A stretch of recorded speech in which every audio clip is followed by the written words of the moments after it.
Добро вечер, добро дојдовте во отвореното студио на Телевизија 24.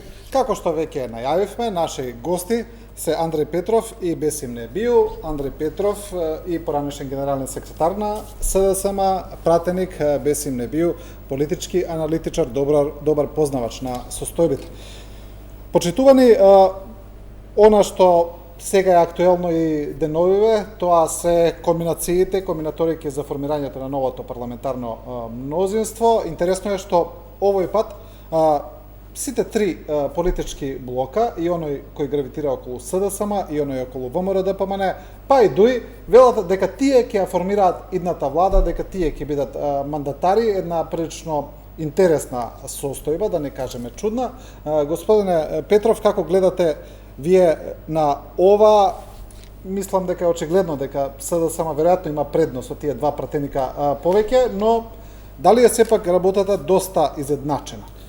Па не, работата е прилично изедначена, меѓутоа сепак не може сите да бидат мандатари, има устав земјата и се знае кој е тој што го добива мандатот. По уставот тоа е партијата, односно партиите во случајот, бидејќи тоа е коалиција на СДСМ со БЕСА кои освоиле најголем број на гласови на изборите.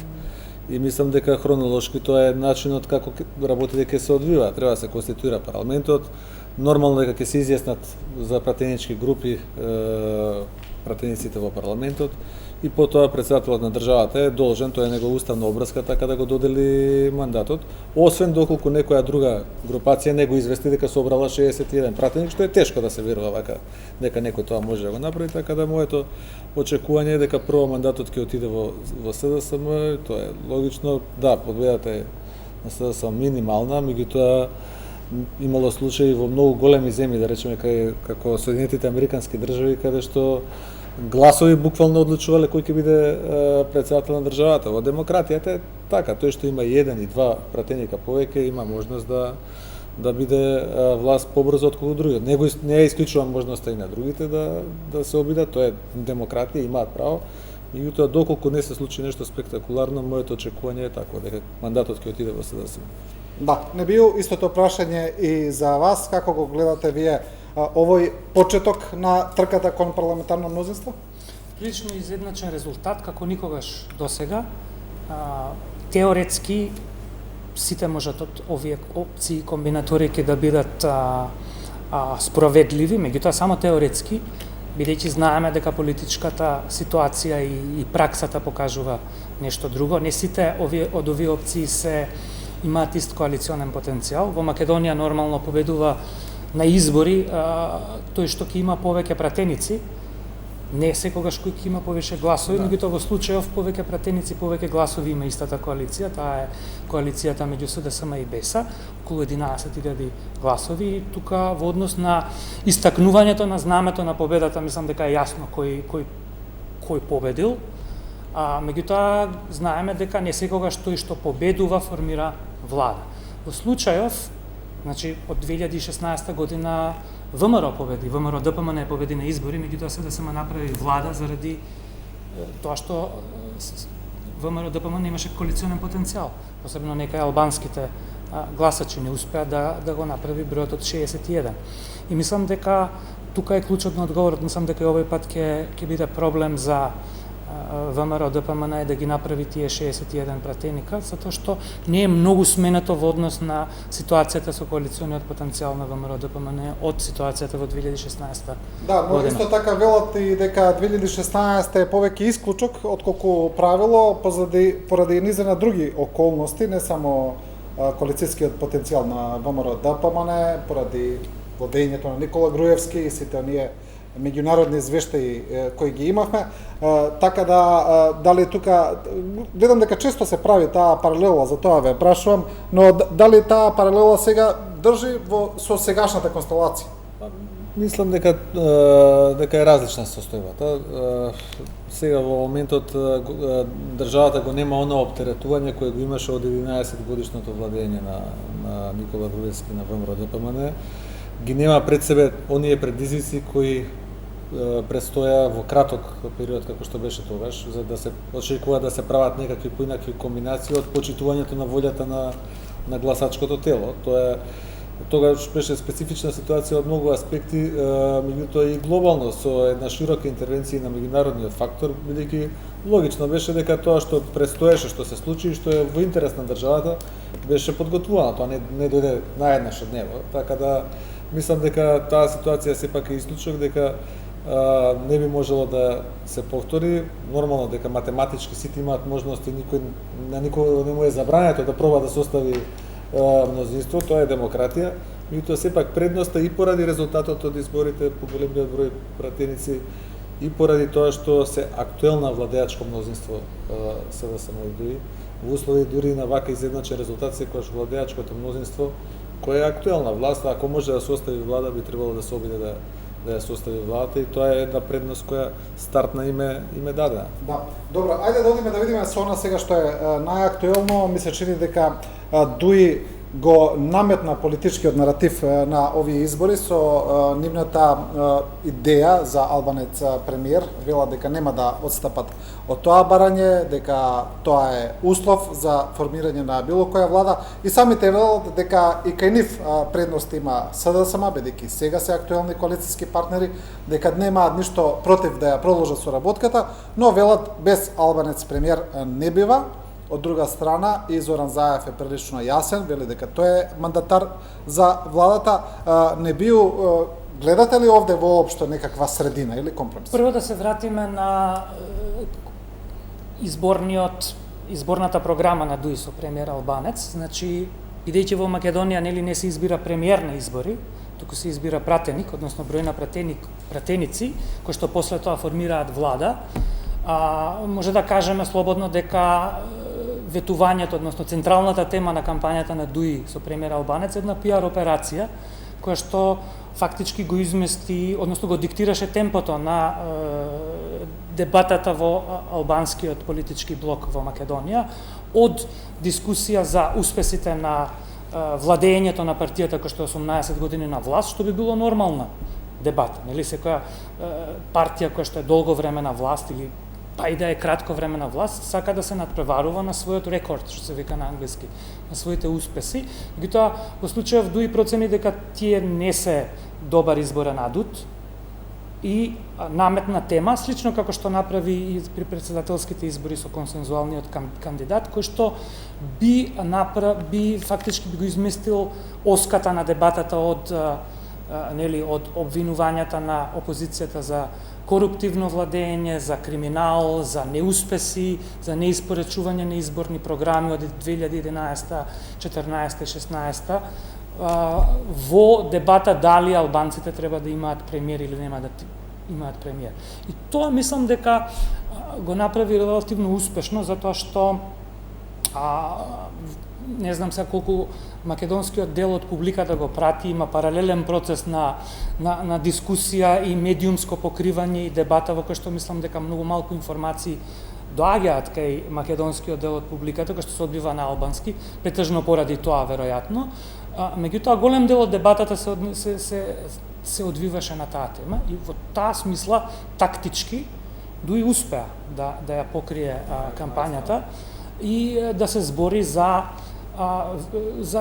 фактички за нешто што не е ветување, затоа што вие не можете да ветите премиер. Вие можете да ветите автопат, може да ветите, не знам, нова болница. Меѓутоа, за да ветите премиер, треба да бидете сигурни дека ќе имате 61 пратеник. Тоа никој не може да го направи во Република Македонија. Значи се работи за пиар трик кој што мислам дека запали.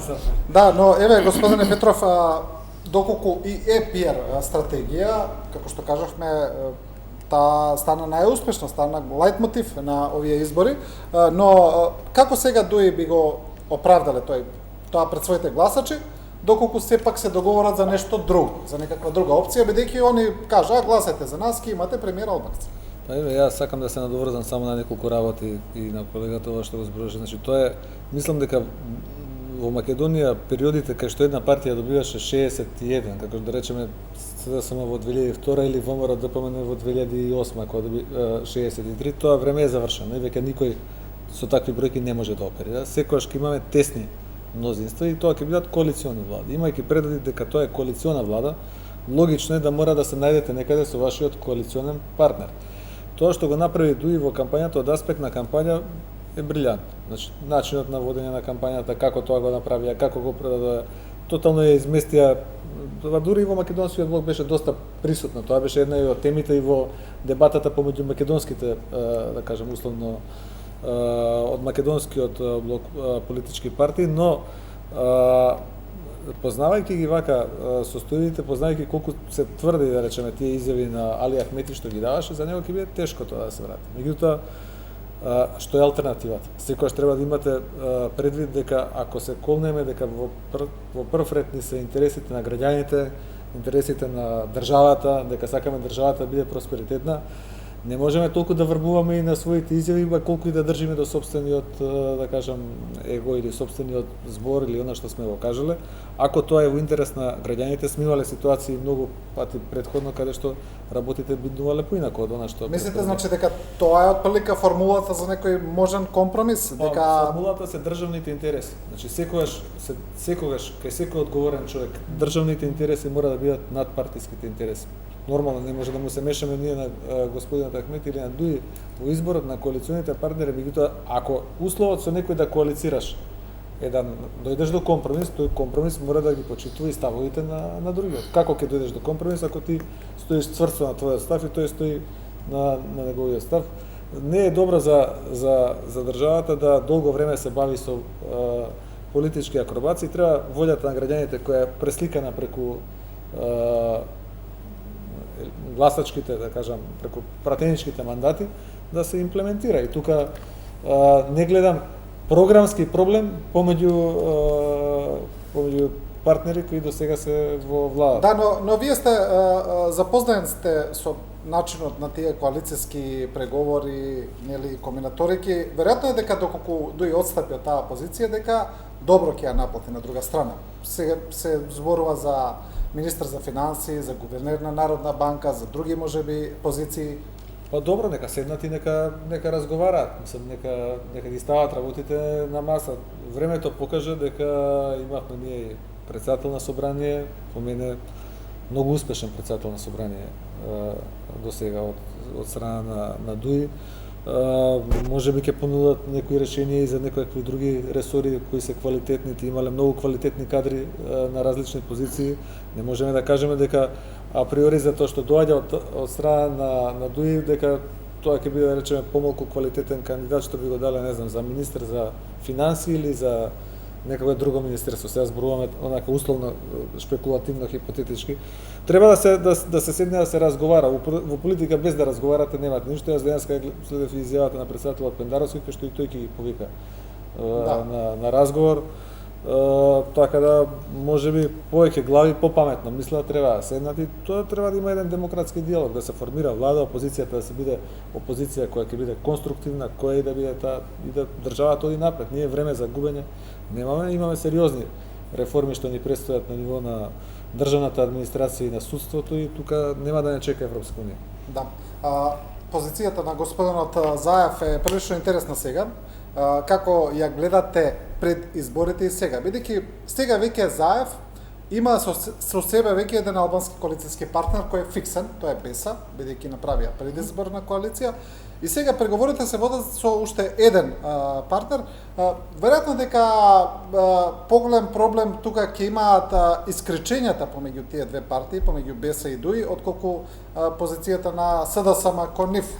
Мислам дека тие комбинаторики доста ќе одат тешко, но и се разбира доколку се договорат хипотетички, сега не знаеме, распределбата на ресорите, колку сега ќе има СДСМ, колку останатите партии, интересно и во собранието, пратениците во собранието, сега е Беса во пратеничката група на СДСМ. Уствари, ќе видиме дали ќе биде, бидејќи има и други најави. Така да, како тоа би се усогласило? Пред да ја разбереме позицијата на Заев, треба да ја разбереме и позицијата на Дуи, односно на Али Ахмети во случајот, затоа што доколку централната изборна тема ја претвори во министер за финансии или гувернер на Народна банка, значи пред неговите гласачи, односно пред јавноста, ќе представи изборно ветување како чип за преговори, односно за ресурси, за министерства. И тоа секако дека нема да помине, без разлика што ДУИ има капацитет, нели, одредени теми преку нејзината инфраструктура на поддржувачи и така натаму да ги балансира, меѓутоа со нивните избирачи и со гласачкото тело ќе треба да им објасни како од премиер, кој што е централна тема на избори, се стига до гувернер на Народна банка, министер за финансии и 4 директорски места.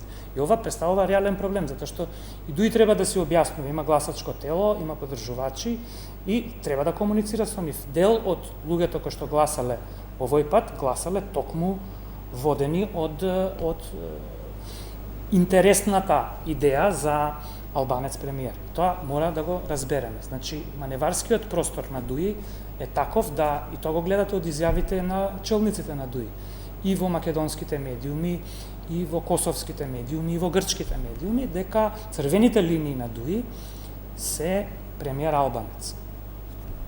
Значи, и тоа после избори, ова не се предизборни ветувања. Мислам дека тука треба малце да застанеме и да го анализираме тој факт. Ако е техника на преговори, за да се зголеми цената, тогаш е нетипично водење на преговори, кој што веројатно ќе донесе до беклеш со нивните поддржувачи. Затоа што, нели, очекувањата, кога ќе ги ставите на високо ниво, тогаш имате паѓање одгоре. Значи, ова е првиот момент. Со други зборови, значи, или ДУИ треба да најде 46 пратеници сега, за да направи влада од 61 пратеник со нивен мандатар, или СДСМ да најде 15 пратеника за да може да направи влада со мандатар Зоран Заев или некој друг. Да направи 17 пратеника, в случајов ВМРО, тие се математиките. Сега, која од нив е поверојатна? И мислам дека тука имаме релативно ограничен простор за маневрирање веќе, кој што Зоран Заев, мислам дека треба да го обмисли, да го претвори во 61 пратеник, ако сака да има влада.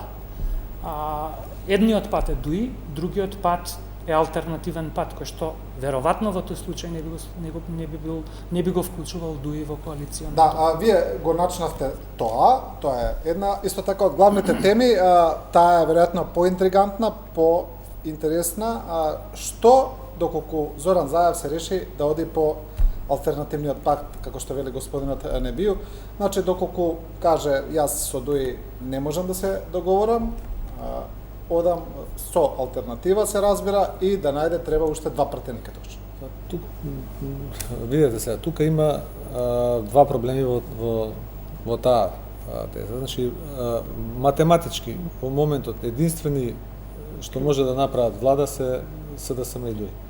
Значи, математички како значи СДСМ беса. Наедноставно, според 46 и бројките на ДУИ 15, тоа прави влада во секој момент. Мислам, сите други комбинации потребни се под варијации, под комбинации, одредени други разговори за да можете вие да привлечете бројка на поддржувачи, условно да кажам, и од опозицијата кои ќе ве поддржаат и од останатите албански партии, па да ги составите и сите тие останати албански партии кои не се ДУИ, а и тука има одредени, да кажам, не е тоа така едноставно, сепак се тоа луѓе кои се познаваат долго време, кои имаат своја предисторија, имаат своји ставови еден за друг, не е тоа така едноставна работа, во секој случај тоа е покомплицирана работа отколку да се седне на едни директни разговори. При тоа повторувам, и од страната на ДУИ мора да има да се покаже еден реализам. Значи тој реализам ако не се покаже, ние можеме да како држава да заглавиме во долги преговори за влада, тоа не е интерес на граѓаните. Ние сега ги брзавме изборите за да можеме да побрзо да се справиме со економските последици од кризата, побрзо да се справиме со здравствените последици. Сега најмалку ни треба политичка криза и да немаме влада во долг временски период, уште помалку ни требаат некои национални, да кажам, прашања да ги отвараме во моменти кога мислиме дека тоа се затворени работи, кои не можеме да ги враќаме назад. Така да, ако СДСМ го добие мандатот, треба да го добие спрема Уставот, има легитимно право да разговара со сите. Значи, постојат и такви опции. Спрема мене тоа се потешките комбинации, спрема мене за државата поздраво е од двете страни почитување на волјата на гласачкото тело, при тоа секој да има реализам за себе си, за сопственото влијание, за сопствената сила. Знаете, јас може да освојам и 5 пратеници во одредена ситуација да имам премиер, ама дали е таква ситуација во моментот, дали на вистина тоа е единствениот начин за формирање на влада или има и алтернативни начини? Ако има и алтернативни начини, мора да има поместување од таа позиција, не може да биде тоа ултимативно барање или јас или никој од страна или да биде, немам ништо против господинот Насер Сибери, мислам како кандидат, го познавам како човекот е многу солиден, меѓутоа во преговори прво се разговара да се состави мнозинство и се гледа кој е посилниот партнер. Веројатно логично е тој да го даде мандатот, да го даде кандидатот за мандатар.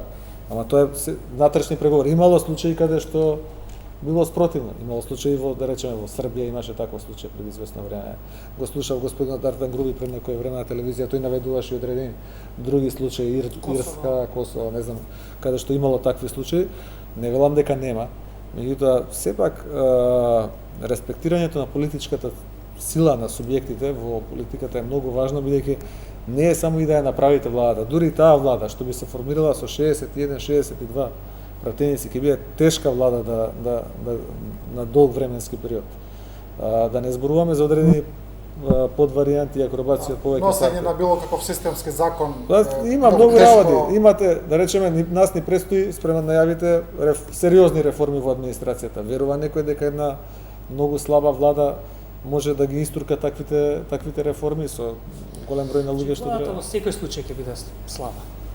Било која комбинација, освен широка коалиција, ќе биде на многу тенко мнозинство. Да, и тоа ја зборуваат дека тој кога зборува за ова што го зборува господинот Петров за политичката сила, за својата политичка сила, тие секогаш го потребуваат наративот дека тие се легитимни представници на албанскиот народ, дека тие имаат најмногу гласови, најмногу пратеници, цело време го потенцираат тоа, цело време инсистира и на оној принцип победник со победник, но бидејќи самите отстапија 2016, па сега и не го спомнуваат баш толку многу, но господине Небију, што мислите вие за таа опција, значи формирање на парламентарно мнозинство без ДУИ, во моментот кога ДУИ вела дека они се представници на албанците и дека тоа според нив веројатно дека би било доста проблематично. Значи ја би сакал да анализирам што велат бројките, не што вели ДУИ. Бидејќи нели секоја партија сака да каже тоа што ја одговара. Значи на изборите 2016 година гласа околу 225.000 албанци, меѓу 225 и 230.000 албанци. Од нив 86.000 гласови имаше ДУИ. Тоа е малку повеќе од 1/3. Значи, одамна ДУИ не е, значи од 2004 е последниот пат кога ДУИ имала мнозинска подршка кај албанците. Кога имаше 150.000 гласови во избори кај што гласа околу 240.000 или малку помалку албанци. Тоа е. Значи, ако збориме за јас ги представувам албанците по бројот на гласови, 2014 е репер. 2016 наваму ДУИ има најмногу поединечно во споредба со другите политички опции, меѓутоа мнозинството албанци не гласа за ДУИ. И тука го ставаме само оној број на луѓе кои што гласаат нормално, затоа што тие што не се тука и не гласаат, не влегуваат во калкулацијата. Значи ова е ова се бројките. Овој пат за ДУИ гласа 104.000 гласови, што е некои 18.000 гласови повеќе од минатиот пат. За алтернатива Алијанса гласа 82.000 гласови, што е скорот на ДУИ во 2016 година.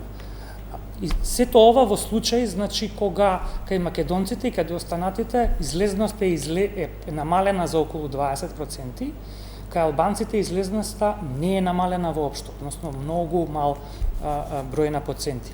И тука се поставува прашањето... Но и претходно не била многу висока. Која што не била висока, меѓутоа не е намалена, значи не е трендот ист како кај македонците или другите етнички заедници во Македонија, што од прилика го поставува прашањето како се гласало овој пат, како сме дошле до ист број во услови на пандемија, во услови кога никој скоро од диаспората не успева да дојде да гласа, и тоа го имате како фактор, а знаете дека има голем број на гласачи кои што доаѓаат во изборните циклуси, како успева ДУИ да излезе со 18.000 гласови повеќе од изборите кои што имаше многу голема излезност 2016 година. И тука нормално може да влеземе, се надевам во понатамошниот дел од разговорот, во одредени информации кои што доаѓаат од теренот, па кои што ги има и во извештајот на ОПСЕ, што ги има во обвинувањата на опозиционите партии околу тоа како господин Таравари баш вчера од ова студио зборуваше за тоа.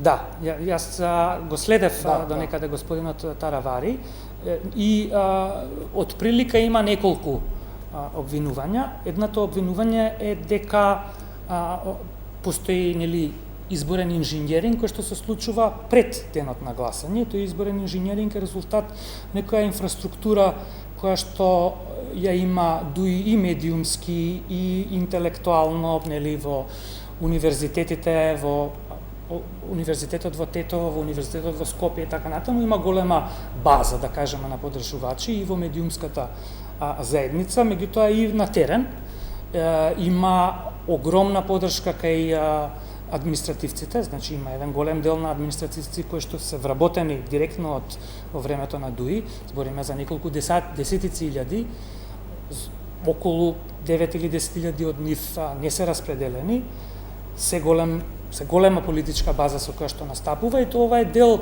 целиот овој пейсаж, да кажеме, е дел од некоја инфраструктура која што ДУИ ефикасно и ефективно ја става во своја корист на денот на гласање, и од тоа добива одреден фонд на гласови кој што е фиксен и кој што представува, да кажем, сега ве може да кажете дека е клиентела или дека не е, тоа е помалку битно во случајов, иако ја мислам дека е, затоа што ако гласате поради тоа што морате за некого, тогаш сте клиент реално. Меѓутоа не битен е тој момент, битен е моментот дека тој број на гласови реално може да го продуцира. Сега анализата би било од кај е остатокот од гласовите, од каде е разликата, и тука мислам дека може да се надоврзаме со тоа што го збореше вчера тука господинот Таравари, дека има реални недоумици околу начинот на гласање, односно дилеми и обвинувања околу начинот на гласање во одредени изборни единици, кои што се нелогични, например, зголемување на излезност драстична во одреден период од денот, од 11 до 13, гласале на секоја 35 секунда по еден гласач, што може би е теоретски возможно, меѓутоа е неверојатно, до тоа да гласале реално повеќе луѓе кои што во одредени места кои што се релативно празни, има релативно добра излезност, нели? Сега да не ги кажувам имињата на местата, бидејќи беа тука спомнати, и мислам дека тие ставаат, и ако го надоврзаме тоа со извештајот на ОПСЕ, кој што воопшто не е розов, кој што има спакувано е во некој дискурс, посебно англиската верзија, секогаш се чита англиската верзија, на некој јазик кој што е релативно критичен во однос на текот на изборите, во однос на процесот и така натаму. И мислам дека тука јавноста треба малце по-обширно да ги гледа, односно да го анализира изборниот резултат низ призма на овие бројки и на овие односи. И мислам дека оваа епизода ќе продолжи. Мислам дека вечерва управниот суд ги разгледува опциите, односно представките. Преговорите, веќе некои се одбиени.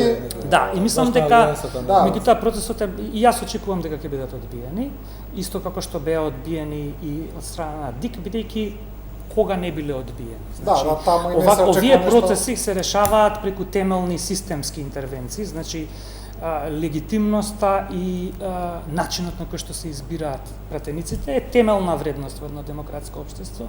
Не може ДИК или двајца-тројца партиски избрани членови на ДИК да донесуваат судови по тоа, а видовме судовите како функционира. Значи тука треба да има дебата и треба да има, посебно во албанскиот дел од заедницата, прашањето се поставува ако вака се прави ваков инженеринг на гласовите, тогаш која е поентата воопшто да се гласа? Да. Господине Петров, ајде малку да видиме што се случува во противничкиот, условно кажано, кампус. Значи, ВМРО ДПМН, председателот Христијан Мицкоски, сега излегува дека ги губат третиот изборен циклус поред, значи ги губат локалните, пресетолските, сега и парламентарните избори, но на овие избори употребуваат еден контроверзен наратив кој го почна уште со и на председателските избори, каде ги набројуваа македонските, условно кажано, општини, каде што победиле, го потенцираа тоа во однос на СДСМ. Сега гледам повторно го прават, но сега одат еден чекор понатаму, па велат, не, ние сме победници на овие избори ако ги извадите гласовите на БЕС. Добро, сега тоа е знаете како да се извадат гласовите на БЕС, кога БЕС настапила во коалиција со СДСМ заедно. Тоа е заедничка коалиција која одела под заедничко знаме, која освоила одреден број гласови и освоила најголем број мандати. Да, но тоа не е само политичка порака. Не, сакам да ви кажам, дури и хипотетички и БЕС да функционира и како што не е проблем воопшто, како посебна пратеничка група или група на пратеници, бидејќи лимитот е 5, мислам, ако не го променија во последно време. 5 треба да. 5 треба да бидат. Значи дури да функционираат посебно, тие сепак со своите потписи стојат позади ова коалиција која на изборите доби 46 мандати, не може да ги исклучи. Тоа што тие победија во поголем дел на, да речеме, условно кажано македонски општини, воопшто не значи дека се победници на изборите. Да, таква аналогија не може да излечи.